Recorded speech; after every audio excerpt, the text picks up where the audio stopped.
What's going on, guys? I am Jeremy, aka Mr. International Man of Mystery. Welcome back to the Cali Culture channel. I have a special guest and a special show for you today. I have my friend, and also he does my video editing, Mario Aguilar. He is from the United States. He's been here as an expat for about 7 years, and he's gonna share with us his experiences of why he came to Cali, his experiences in Cali, as well as why he decided to stay as an expat. So, Mario, welcome. It's good to see you. Thanks for always. Thank you, thank you. Glad for you to be on my show. Of course, like, follow, subscribe. Let's get into the show.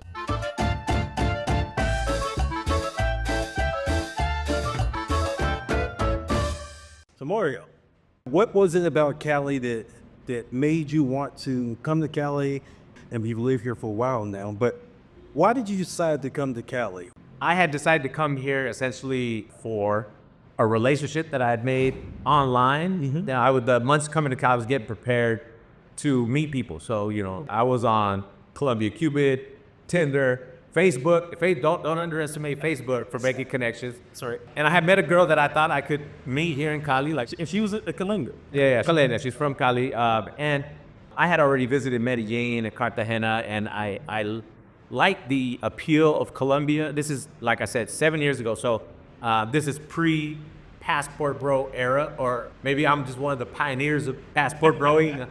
But no, after having traveled to various locations in South America, Colombia was already at the top of the list as far as like places that I wanted to get to know more of. Just because for the culture? It was more of a personal thing. Like I personally wanted three things. I wanted to attain three things. I was at a phase of my life, no kids, no wife or long-term relationship going for me in LA. And my entire goal was to find a romantic interest, find a woman that I could have a relationship with. I wanted to improve my Spanish, which was basically non-existent. And I had that outlier dream of becoming a salsero or, getting way better at my salsa game. So, having met someone that was, trusting and communicating with almost every day, I wanted to come and meet her here in Cali. Yeah. She had also mentioned to me that Cali is the salsa capital of the world. And if I wanted to check that off the list, I could definitely do that here. That's right. And so when I made the decision to come and get to know Cali, I basically booked a month-long trip here. And as soon as I got here, started to not only meet her, and spoiler alert, we are not in any type of relationship, and that romantic interest of mine didn't come to fruition like I thought it would. But nonetheless, what really became the appeal for me in Cali, and I think you've experienced this as well, is the people. Yes. Within such a short period of time as a month of being here, not only with the friendship I had made with her, but with the other people who lived around my Airbnb, or if I went out to a bar, I just felt this inviting warmth, the sense of like Caleños really want to make a friend with someone and get to know them, and that sort of a genuine friendship, as opposed to another American, another green. 100%, yeah, and that's not to say that that happened from day one, because I think we've talked about this. Like, you're gonna get people who see you as like, oh, like he's American, he's spending $. Hey, if whatever you need, brother, like, let me be your friend. If you need a car, I'm here. Don't worry, I'll come and hit you. So, like, you get that first couple weeks of like, oh, everyone wants to be your friend. So you kind of put up this wall. Yeah. But here in Cali, I really feel like there were people who really had deep conversation. Is there people who wanted to know what I was, all about and why I wanted to be in Cali. And then once they kind of detected that my interest was genuine, like, the doors just opened. The arms were, open wide, and most Caleños here, within meeting them, they were already inviting you to their family party, or they have like a birthday coming up, or all this stuff, and you were just invited. Yeah, and so I would definitely, I want to emphasize that for those watching, when you come here to Cali, if you will be genuine and respect their culture, they will usually reciprocate that. That's been my experiences, and it's been Mario's experience as well. And that's what drove me here. What I guess kind of captured my interest in Cali is the people, and them being authentic and genuine. I think I've shared with you, being from the South in America, Mississippi to be exact. That's the way it used to be in America, that people will always speak, and not to say it is now, but I would say here is definitely more pronounced, the hospitality. what we call Southern hospitality in the U.S., I definitely see it here in Cali culture. I was gonna say probably the only place that still exists in the United States would be in the South, because I've been in New York. I'm from LA, and I'm the type of person that will say morning, good morning, especially now that I've visited Colombia so much. I want to take that type of community back to the United States, and people just look at you like you're crazy. You might get a dirty bit. You might just turn the other way. Like, oh, I mean, you get people who are scared, like, why is this person talking to me? Right, Right. but no, in Colombia, it's still possible to meet a person on the bus, and I highly recommend taking the bus. It's not the most luxurious experience you'll ever have, but it will be a common experience for many people in Cali. And so if you are really interested in getting to know people and see how people interact as a community, the bus is an amazing way to see that and also get your bearings for whereabouts in the city you are. And then what you'll see is that Caleños themselves, if you sit down next to someone on the bus, you say, hello, good morning, Generally speaking, in Cali, you can still have a conversation with a stranger on the street, which to me was super inviting, That's something that I was not experiencing in the United States. That's right. So walk us through that time where you decided, okay, I'm going to come here for a month. How was that month? The first month in Cali, how was that? That was wild. The first month, you can imagine, the first month adapting to any new place is going to be crazy. And I had never lived for any extended period of time outside the United States. Some of the things that just struck me right off the bat were the prevalence of motorcycles in every direction. Yep. Right? So I saw quite a few motorcycle accidents. It was crazy. I saw quite a few people that had, smashed into a car, or not even smashed. I mean, that might be, exaggerating. I don't think I saw any fatalities, but I did see a handful of motorcycle accidents in that first month. Probably one too many. Yeah. Also, some of the other things that struck me were that this city is very walkable. So I ended up, like I said, I not only took the bus, my friends that I had mentioned that I had made prior to coming to Cali lived on an entirely separate side of town. And so we would meet up anywhere from El Centro, El Oeste, and El Peñón in San Fernando Viejo, which is more centrally located. So I very quickly got to see that this is a walkable city. You could commute pretty easily. And if you really wanted to get to know it, you had to do it on foot. Yes. And the weather's nice. I mean, it's a lot hotter. Let me more humid here than the United States that I'm used to. I'm from Southern California, so I prefer warm weather over cold weather. Yeah. But the humidity here was crazy. So definitely bring a towel. That's a tip when you go out for these walks, because you will be sweating within a half an hour or so. But still, the warmth and the friendliness of the average Caleño here. So those were the first things that kind of struck me. It's like, okay, wow, this has a really different feel than what I'm used to in the United States. Yeah, and I agree with that. I've traveled to many countries in South America. Used to travel all the time to the Dominican Republic, and it's definitely that warmth, the genuine warmth, doesn't seem to be in those countries. Not to say that those are some beautiful countries.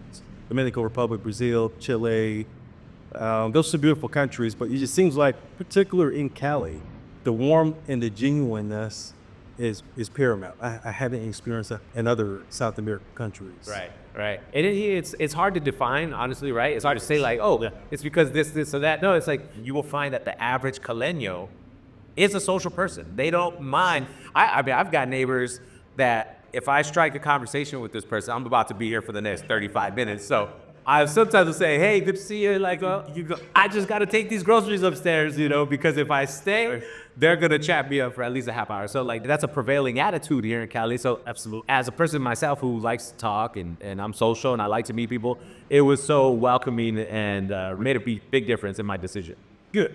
So Mario, tell me a little bit about what you knew about Cali before actually making the trip to Cali. I heard nothing but negativity about Cali before actually coming to the city and experiencing it myself.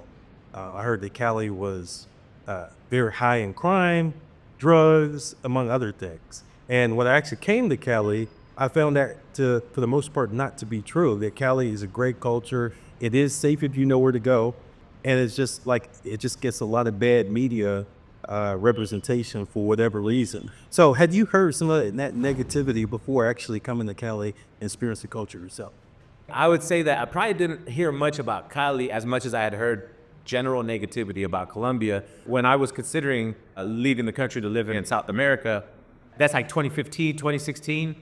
And so this, I think, the peak of the Narcos series. So like, if I did hear anything about Cali, it was always related to, oh, that's like season 2 of Narcos. Literally, I mean, I had very little knowledge of the city itself, and my overarching kind of like perception, even though I knew little about Cali, I knew that it wasn't gonna be like all that it was like cracked up to be More of Hollywood depiction than anything. right. I knew that also, like, I was taking a risk. I mean, anytime you're gonna step into the unknown and go and choose to live somewhere, always totally different. There's always a risk involved. But I think I had traveled enough, not only in South America but within the United States, to not do anything that would place myself in jeopardy, so easily. So I felt confident. And then on a good note, I mean, I had previously heard that Cali was the worldwide capital of salsa, so that was intriguing at the very least. Good.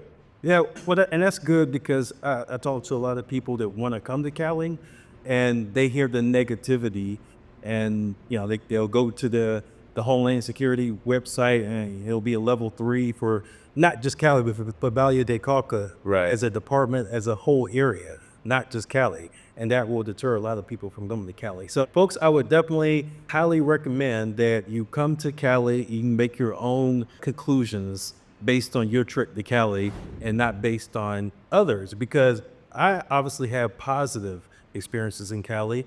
Mario obviously has positive experiences because he won't leave Cali now. Yeah. So That's all good here. So it's all good. So I would highly recommend make the trip, and then you make your own conclusion. So with that being said, for the folks that are watching this video, where would you recommend as far as Barrios experience to live in, to walk? Where would you say that, your top 3 or 4 barrios in Cali, and then the top 3 or 4 you would stay away from as a traveler? Right. I think I would ask anyone to decide, before you come, do you want to look for a party, or do you want to look for like a cultural experience? Are you coming alone as a solo traveler? Are you coming with friends? Are you coming with family, a significant other?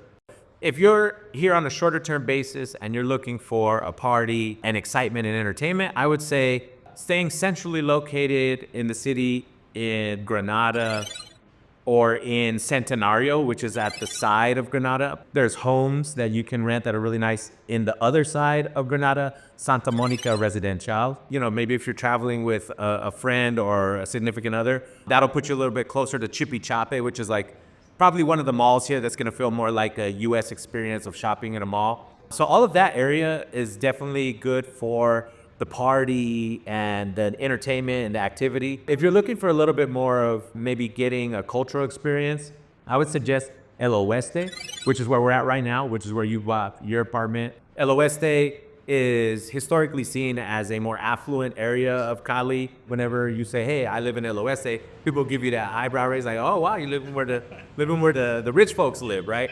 But the party is less here, and it's more about cuisine. There's museums. There's the Cali Zoo, which is up the river. There's a river that runs through all of El Oeste, which gives you a nice jogging area, a walking area. You can just get out and walk around. And this area, it borders one of the more historic areas of San Antonio. For Cali, it's a very touristy type of area where it's going to show off some of the artisanal gifts, jewelry, clothing of Cali and Colombia in general. And in San Antonio, you'll get more of a backpacker vibe in San Antonio. But in San Antonio as well, there's amazing restaurants, museums, art galleries. Gotcha. And I would definitely agree with that. And just to emphasize something you said earlier, you can all walk these barrios. It might be a long walk in some cases. If you want to walk from El Peñon to Granada, that might be a long walk, but it's definitely achievable. So when you come to Cali, bring your good walking shoes because you can experience all of it on foot. Okay, so barrios that travelers, tourists, first-time travelers should probably stay away from. Okay, yeah. So there's 3 large urban areas that I would suggest for a tourist, unless you have family or a very close friend that lives in these areas, not to go. And that would be Siloé, which in and of itself, Siloé is a huge mountain community. People who have taken over a side of a hill over the course of generations because they couldn't get access to resources in the more expensive parts of the city to live. So people just slowly and progressively created their own community up on the side of a mountain, and it is immense. It's huge. I have friends in Cali who are drivers who told me, like, I might take you to the first couple blocks of the barrio, but they're not going in because these are the areas where the gangs tend to have dominance. Just north of that is a community called Terron, Colorado.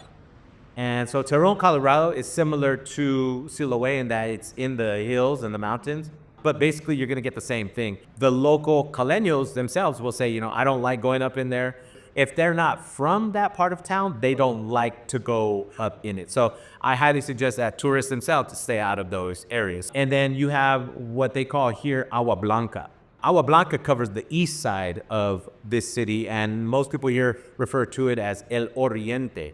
So whereas the other side of Cali, Siloé, and Terron, Colorado, they're in the mountains, this side of the city is more flat. I believe the river is Cauca that passes through there. It's generally seen as like a lower class neighborhood, all of that area, right? And So kind of like a ghetto, what we would say in America. exactly, it'd be like you're going into the ghetto. Not all of it is extremely dangerous, but for any type of tourists, even Caleños themselves, they typically try to avoid these areas. Those are the three: Siloé, Terron, Colorado, and Agua Blanca or El Oriente. And it is so true, folks, that you could be the victim of a crime if you're not vigilant and if you just do things to put yourself in bad situations. So Mario's already given you 3 neighborhoods to avoid, and obviously things can happen even in the good neighborhoods if you wearing a Rolex watch or a expensive piece of jewelry and someone sees that. So crime, things can happen anywhere. And Mario, you're exactly right. My No Dar Papaya video addressed all of this. Yeah. You could make a series, which you are. To be honest, I will say the longer that I've stayed in Colombia and in Cali, the safer I feel. Because as your knowledge of the environment goes up, your sense of security goes up as well. So overall, would you say that Cali, Colombia is safe Oh yeah, overall? absolutely, yeah. And I've invited friends and family to come visit me, and it is safe for the average tourist. Last question for you, Mario.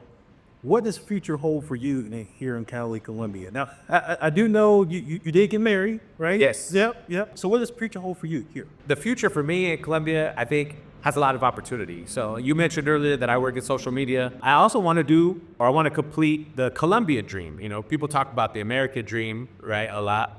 So now I have my Colombia dream. My Colombia dream is to buy my own finca. A finca, to those who don't know, everyone in Colombia has a family member, usually an uncle, an aunt, a grandmother, or your parents who have a finca. And it's just this huge property. A lot of times they might even have cows and cattle, pigs, chickens. That's kind of like the Colombian dream, and so that's my Colombian dream. And then it'd be a lot more accessible to invite family to come, and we'll go to the finca, we'll stay out there and sort of make our little family compound here in Colombia. Yeah. And it'll be much more affordable than getting a house in Florida. Oh, 100%, 100%. If you're the type of person in the United States who feels like certain things like real estate, buying a home, an apartment of your own are out of reach in the United States, come to Colombia, stay for a month. If you find at the end of a month that this is a place that you can thrive, then you will see that the value of buying property here is just miles ahead of what you can get in the United States. Absolutely. I mean, we are shooting this video in my apartment in El Peñon, and this apartment would have cost definitely double. We maybe even triple in the United States with the amount of square footage and the number of rooms. It's just amazing. You get a huge bang for your buck for your U.S. dollar here in Colombia. That is one reason to experience Cali. You want to fall in love with the culture and then invest in the culture, which is exactly what myself and Mario had done. And I really appreciate you being on this show. I value your friendship even more, and I definitely want you to put your social media information out so people can reach out to you. Mario does a heck of a job regarding your videography and his social media platforms. So I would highly recommend him. If you're a social media influencer and need help with your videos, this is the man right here. Thank you. It's been a pleasure of mine. So thank you for inviting me. All right. Well, we'll see you the next time. Don't forget to like, follow, subscribe. Remember, Cali is Cali. See you the next time.